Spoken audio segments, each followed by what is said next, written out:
Guys? Ako pala si Dencho. Naisipan nyo na bang magpa-tattoo? Tulad nito. O kaya gusto nyo lang magpa-tattoo? Yung simpleng tattoo lang, yung mga letters lang. Nung wala pa akong tattoo, gusto kong magpa-tattoo dito, time is gold. Para lagi akong naaalalahanan na time is gold nga. Pero buti na lang nagdalawang isip ako. Ito yung mga picture ng mga tattoo kung bakit natin kailangan pag-isipan ng mabuti kung ano yung mga ipapatattoo natin. It's get better. It's get better. No, it didn't. It gets worse, bro.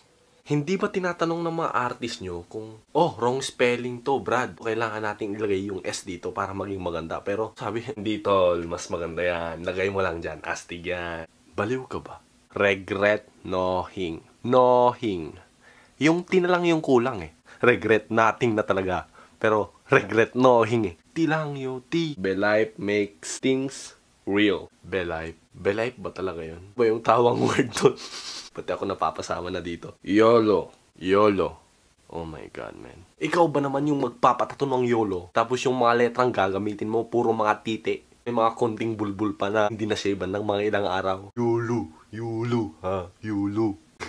Never don't give up. Wag na wag kang sumukong sumusuko. Never don't give up, bro. Never don't give up. Iba talaga tinatanong ng mga artist nila. Wrong spelling yun. Hindi lang wrong spelling, wrong grammar din. Alam naman nilang tatak ito ng isang tao sa buong buhay niya. Kung tinuro naman ng artist, tapos talagang matigas yung ulo ng nagpatato, wala naman talaga silang magagawa. Kasi nga, hindi rin naman talaga sila yung mga tinatatuhan. Too cool for school. Yung isa walang T, ito naman walang H.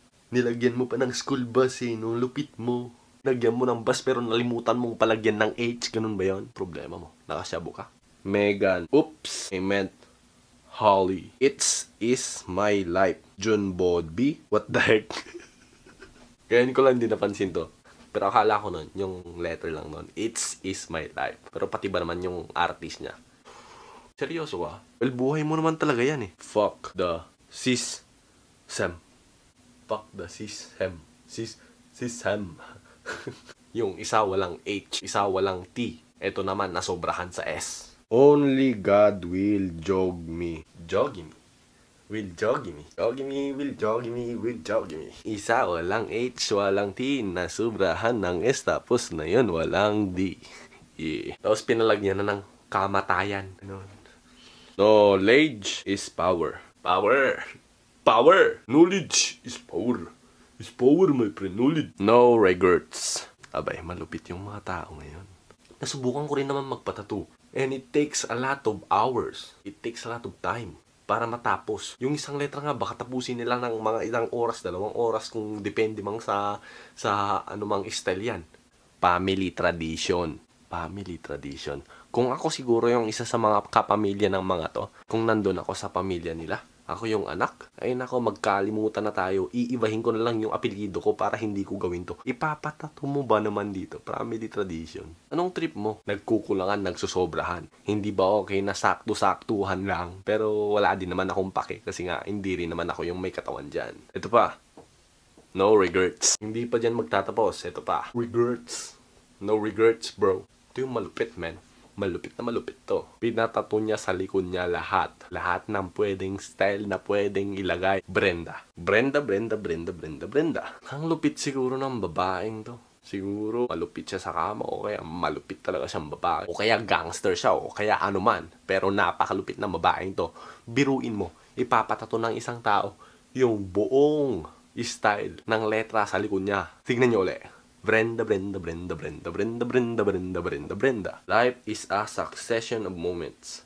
To live each one is to succeed. Succeed. Twilight as the angel. Angel. A-I-N-G-E-L. Angel, bro. Angel. Angel, bro. Angel, bro. Never forget, God isn't finished with me yet. Success is not an option. Tama ka. Living is the strongest drug. Is strongest. My life, my choice. Yes, your life, your choice. Ladies' choice. Okay? So, ayun yung mga halimbawa ng mga tattoo kung bakit natin kailangan pag-isipan ng mabuti kung ano yung mga ipapatato natin sa katawan natin kasi nga mag-i-stay dyan habang buhay. Kung sakali man nagkamali ka, pwede mo rin namang ilagay ng kahit na ano. Pero feeling ko kumakanta ako. Pero ayun lang sa video ito. Yun, wala na akong masasabing pa.